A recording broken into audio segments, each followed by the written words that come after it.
રામ રામ ખેડૂત મિત્રો, નમસ્કાર। શું તમારે કાળા તલનું વાવેતર કરવું છે?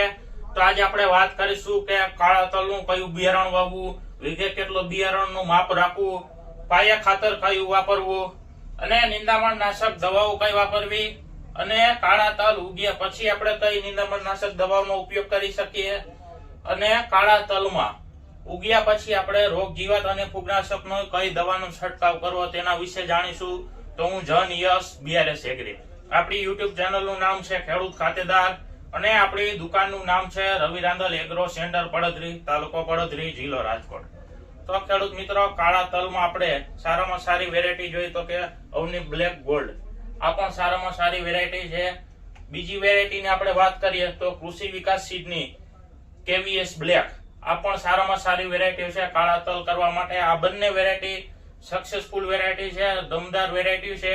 તો ખેડૂત મિત્રો, આપણે આ બે વેરાયટીનું પણ આપણે વાવેતર કરી શકીએ અને તેના બિયારણનો માપ આપણે જોઈએ તો વીઘે કિલો 1, જો દેશી ખાતર વાળું ખેતર હોય, દેશી ખાતર આપણે ભરેલું હોય અને જમીન સારી હોય તો વીઘે કિલોનું માપ રાખવું, અને જો જમીન આછી હોય અને દેશી ખાતર ઓછું આવતું હોય અથવા તો ન આવતું હોય તો એમાં વીઘે 1.25 કિલોનું માપ રાખવું જોઈએ।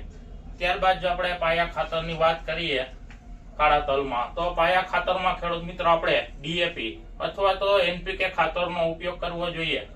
તેની સાથે સાથે ખેડૂત મિત્રો આપણે વીઘે 1 થી 1.5 કિલો લેખે ઝીંક સલ્ફર અથવા તો સલ્ફર 80%, આને આપણે પાયામાં જ વાવી દેવું જોઈએ, કારણ કે કાળા તલ રહ્યો તે લીબિયા પાક છે, તેલ વાળો પાક છે ખેડૂત મિત્રો, તો આપણે એને સલ્ફર પૂરતું પાયામાં જ આપી દેવું જોઈએ જેથી તલનો પાક નબળો ન રહી જાય।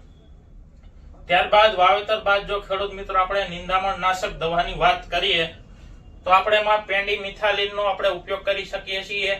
ખેડૂત મિત્રો બાસાલીનના નામથી પણ ઓળખે છે, આપણે એમાં પેન્ડી મિથાલીનનો ઉપયોગ કરી શકીએ અને તેની સાથે ગોલ, આ બંને દવાનો ખેડૂત મિત્રો આપણે તલીમાં ઉપયોગ કરી શકીએ જેથી આપણે નિંદામણને ઉગવા જ ન દઈએ અને તલીનો પાક ઉગી જાય અને નિંદામણ નાશક ઉગે નહીં, તેના માટે આપણે ગોલ અને પેન્ડી મિથાલીન, બાસાલીન, આનો ખેડૂત મિત્રો આપણે ઉપયોગ કરી લેવો જોઈએ।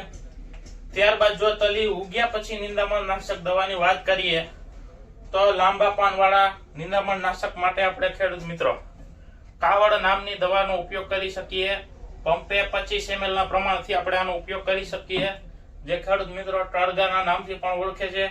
અને બીજી દવાની વાત કરીએ તો ટોપ જીલ, જે આમાં પ્રોપાક્વિઝાફોપ આવે છે 10%, આપણે તેનો પણ 20 ml થી આપણે ઉપયોગ કરી શકીએ છીએ ખેડૂત મિત્રો। ત્યારબાદ જો ખેડૂત મિત્રો આપણે વાત કરીએ કે આપણી તલી હાઈર બંધ થઈ ગઈ છે, કેરા લીલા છમ થઈ ગયા છે, તો આપણે પહેલો છંટકાવ કયો કરવો જોઈએ? તો કે એમાં પહેલો છંટકાવ રોગ જીવાત અને ફૂગનાશકનો આપણે કરવો જોઈએ।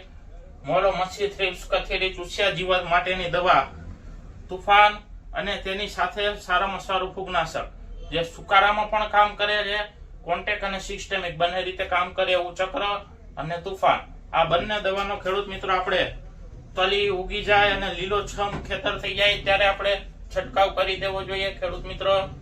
તો ખેતીની બીજી અવનવી માહિતી જાણવા માટે આપણી યુટ્યુબ ચેનલને સબસ્ક્રાઇબ કરો। રજા આપશો। જય જવાન, જય કિસાન।